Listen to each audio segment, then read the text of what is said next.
मैं रेणु सैनी आपके अपने यूट्यूब चैनल साइंस फिनिशर में आपका हार्दिक स्वागत करती हूँ। और दीपावली सभी ने मना ली, बहुत अच्छे से मनाई होगी।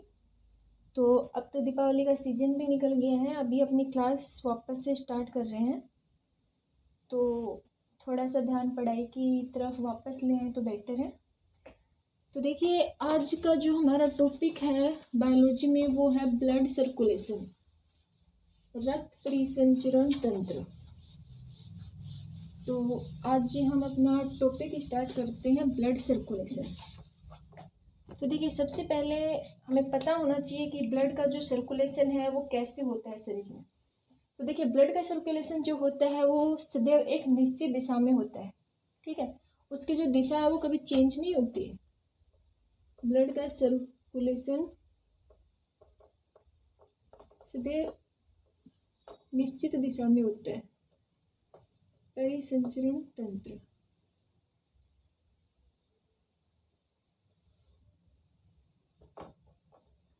तो हम वो ही पढ़ेंगे जो हमारे लिए मोस्ट इम्पोर्टेंट है और एग्जाम बेस है। फालतू अनवांटेड हम कुछ पढ़ेंगे नहीं।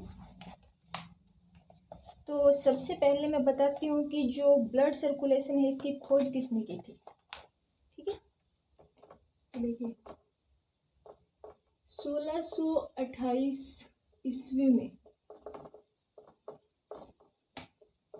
सर विलियम्स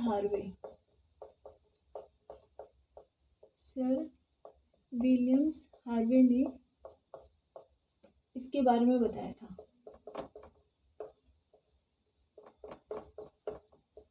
किसके बारे में? परिसंचरण तंत्र के बारे में बताया था, ठीक है। और इन्होंने क्या बताया था कि शरीर में रुधिर का जो परिसंचरण होता है वो सदैव एक ही दिशा में होता है, और रुधिर का जो परिसंचरण का कार्य है वो किसके द्वारा संपादित होता है? वो हार्ट के द्वारा, हृदय के द्वारा संपादित होता है। तो ये भी मैं यहाँ पे नोट कर देती हूँ। रुधिर का परिसंचरण का कार्य, रुधिर का परिसंचरण का कार्य हृदय के द्वारा संपादित होता है।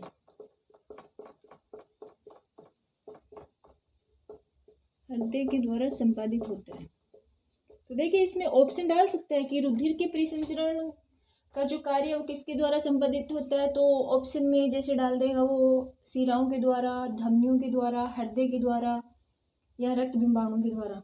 तो देखिए, परिसंचरण का जो कार्य होता है वो हृदय के द्वारा होता है। बाकी जो भी इक्विपमेंट या तत्व हैं, जो शिराएं, धमनियां हैं, वो ब्लड को लाने और ले जाने का कार्य करती हैं, ठीक है। इसके बाद में बहुकोशिकीय जीवों में शरीर के विभिन्न पोषक तत्व, गैस हैं, उत्सर्जित पदार्थ परिवहन के लिए एक तंत्र होता है। सबको पता है कि मनुष्य के शरीर में जो भी खाना पीना होता है या ऑक्सीजन है, सभी का जो परिवहन है वो ब्लड के थ्रू होता है।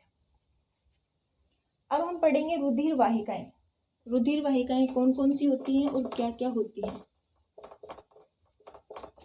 रुधिर वाहिकाएं, तो सबसे पहले हमें ये पता होना चाहिए कि रुधिर वाहिकाएं क्या होती हैं। रुधिर वाहिकाएं वो होती हैं जिनमें रुधिर का सर्कुलेशन होता है, जिनमें रुधिर का परिसंचरण होता है, जिनमें रुधिर का परिसंचरण होता है, वो रुधिर वाहिकाएं होती हैं। अब रुधिर वाहिकाएं कौन कौन सी होती हैं? 3 प्रकार की होती हैं। तो 3 प्रकार मैं यहाँ पे नोट कर रही हूँ। फर्स्ट प्रकार होता है इसमें धमनियां। फर्स्ट प्रकार होता है इसमें धमनियां, ये इंपॉर्टेंट है। सेकंड होता है इसमें शिराएं, क्वेश्चन यहीं से बनते हैं। और थर्ड होता है इसमें रुधिर कोशिकाएं। रुधिर कोशिकाएं,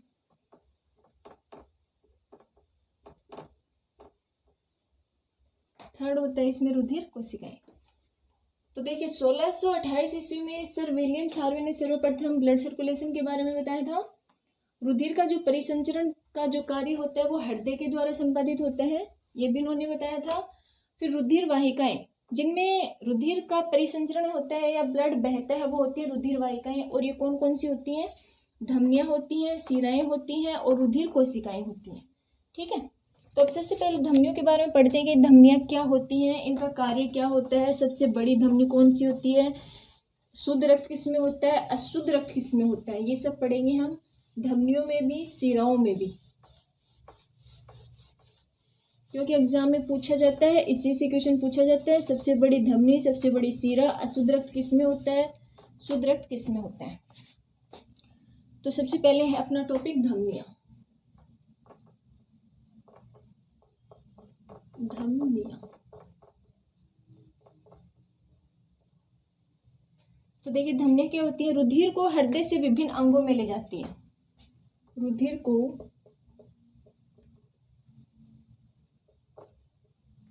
विभिन्न अंगों से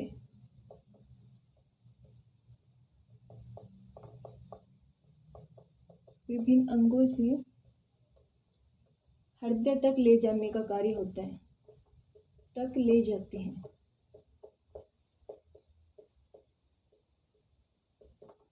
ठीक है, दूसरा होता है इसमें कि फेफड़ों में जाने वाली फुफ्फुसीय धमनियां जो होती हैं, पल्मोनरी आर्टरीज जो होती हैं, इनके अतिरिक्त इनमें शुद्ध रक्त प्रवाहित होता है। तो देखिए अपवाद जिनको हम बोल सकते हैं कि अपवाद वे धमनियां जो कि शुद्ध रक्त जिनमें प्रवाहित होता है, तो वो होती है फेफड़ों में जाने वाली फुफ्फुसीय धमनियां। तो मैं इम्पोर्टेंट इनको लगा रही हूँ यहाँ पे, ये है फेफड़ों में जाने वाली, फेफड़ों में जाने वाली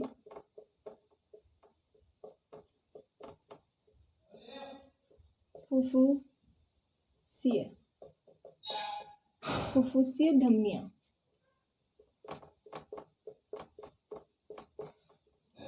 जिनमें शुद्ध रक्त होता है, जिनमें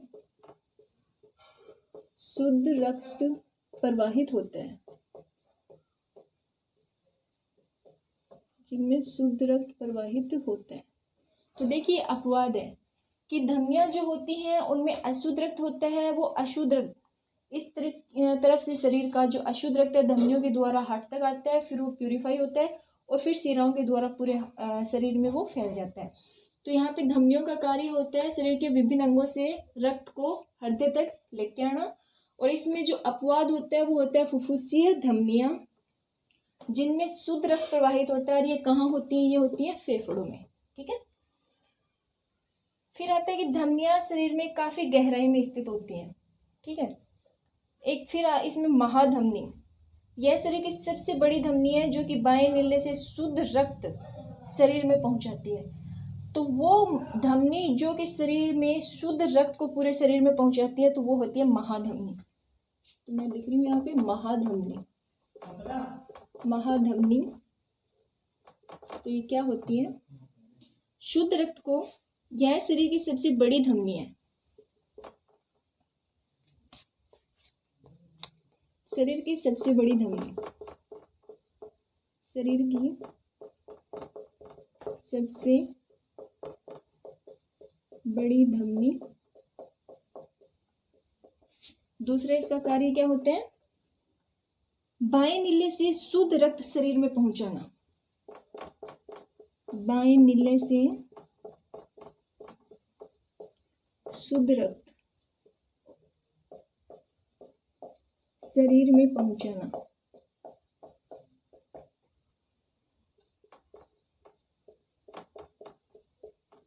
देखिए शरीर में दो नीले होते हैं और दो ही आलिंद होते हैं, ये हम हार्ट में इसी टॉपिक में आगे पढ़ेंगे, तब पढ़ेंगे।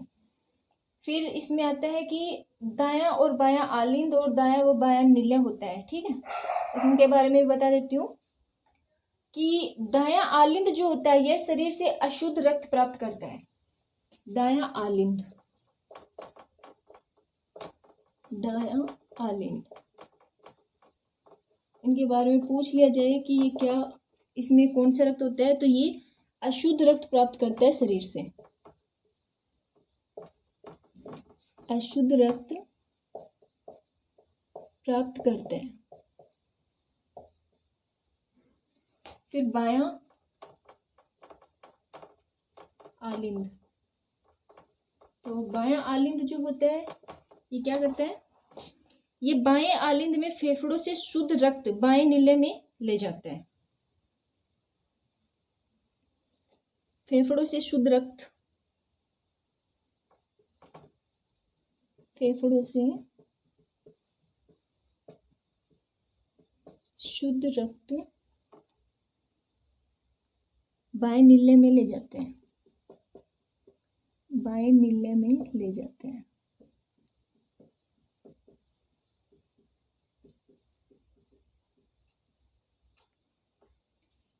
ये हो गया महाधमनी, शरीर की सबसे बड़ी धमनी होती है। इसका कार्य बाएं नीले से अशुद्ध रक्त को प्राप्त करना होता है, सॉरी अशुद्ध रक्त जो है शरीर में पहुंचाना। और दायां नीले हो गया, इसका जो इसमें जो प्रोसेस है वो अशुद्ध रक्त को प्राप्त करता है। कौन सा, दायां आलिंद, मतलब इसमें शरीर से जो अशुद्ध रक्त है वो आता है, ठीक है। फिर बायां आलिंद जो होता है ये फेफड़ों से शुद्ध रक्त को बाएं नीले तक पहुंचाने का कार्य करता है। तो इसमें कहने का मतलब ये है कि जो दायां आलिंद होता है इसमें अशुद्ध रक्त होता है, और बायां आलिंद जो होता है इसमें शुद्ध रक्त होता है, और ये शुद्ध रक्त को नीले तक पहुंचाने का कार्य करता है।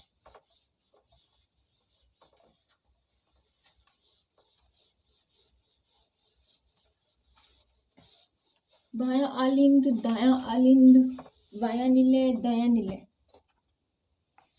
फिर आता है अपना शिराएं। देखिए शिराएं क्या होती है।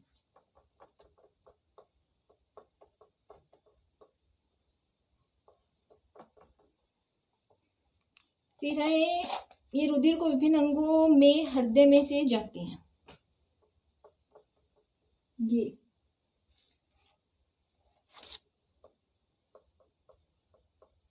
रुधिर को हृदय से विभिन्न अंगों में ले जाती हैं, विभिन्न अंगों में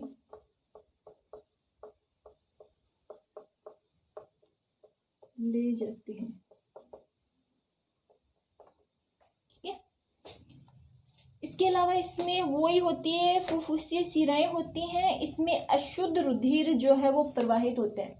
तो देखिए जो धमनियां चल रही थी उसमें पल्मोनरी जो धमनी थी उसमें शुद्ध रक्त प्रवाहित हो रहा था, जो अपवाद माना जाता है। और उसी तरीके से शिराओं में भी वही फुफ्फुसीय शिराएं होती हैं जो कि अशुद्ध रक्त का प्रवाह करती हैं। तो इसमें जो अशुद्ध रक्त का प्रवाह होता है वो होता है फुफ्फुसीय शिराएं। तो ये दोनों जो है वो अपवाद मानी जाती हैं। इसमें क्या होते हैं, अशुद्ध रक्त का प्रवाह करती है, अशुद्ध रक्त का प्रवाह करती है। शिराओं का काम होता है शुद्ध रक्त का प्रवाह करना, लेकिन ये इसमें अपवाद है, ये अशुद्ध रक्त का प्रवाह करती है। फिर आता है इसमें कि शिराएं त्वचा के समीप पाई जाती हैं।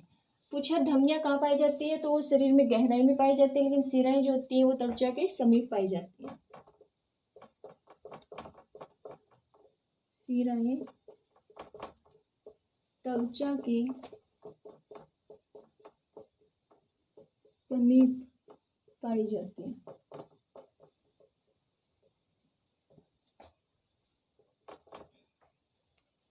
नेक्स्ट आता है इसमें महाशिरा। यह हृदय के दाहिने भाग को ऑक्सीजन की कमी वाले रक्त की आपूर्ति करता है। तो देखिए महाशिरा का क्या काम होता है। महाशिरा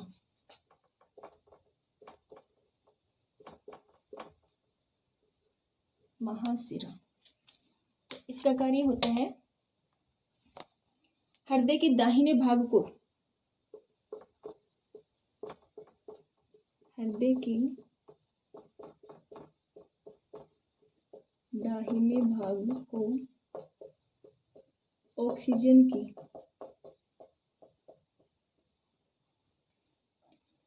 ऑक्सीजन की कमी वाले रक्त की आपूर्ति करता है। ऑक्सीजन की कमी वाले रक्त की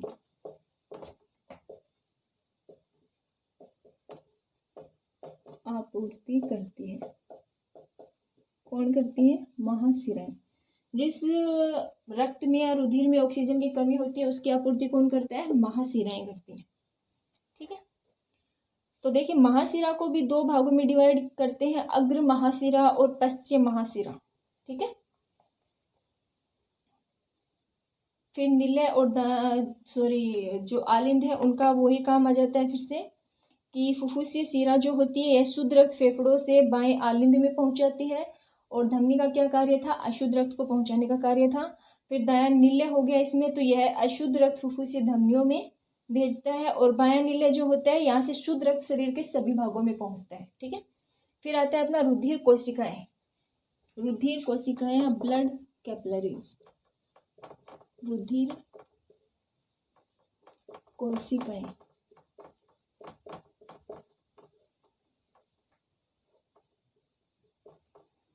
तो देखिए रुधिर कोशिकाएं क्या होती है? बहुत ही महीन रुधिर कोशिकाएं होती है, बहुत ही महीन या बहुत पतली बारीक, बहुत महीन कोशिकाएं होती हैं, रुधिर कोशिकाएं होती हैं।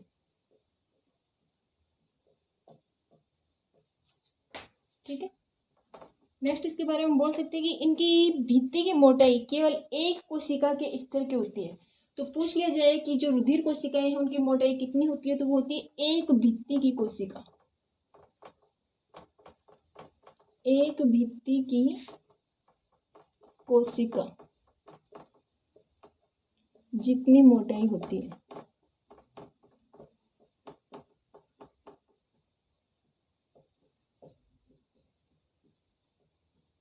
ठीक है, ये धमनियों को शिराओं से जोड़ती हैं। रुधिर कोशिकाएं जो होती हैं ये क्या करती हैं? धमनियों को शिराओं से जोड़ती हैं।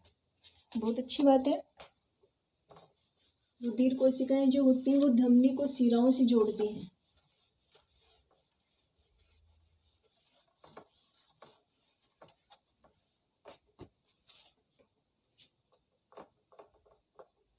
ये धमनियों को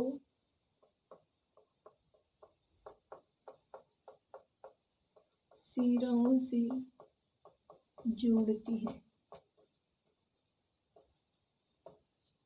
ठीक है, नेक्स्ट आता है इसमें कि शिराओं में रुधिर का पश्च प्रवाह रोकने के लिए एक वॉल्व लगे होते हैं।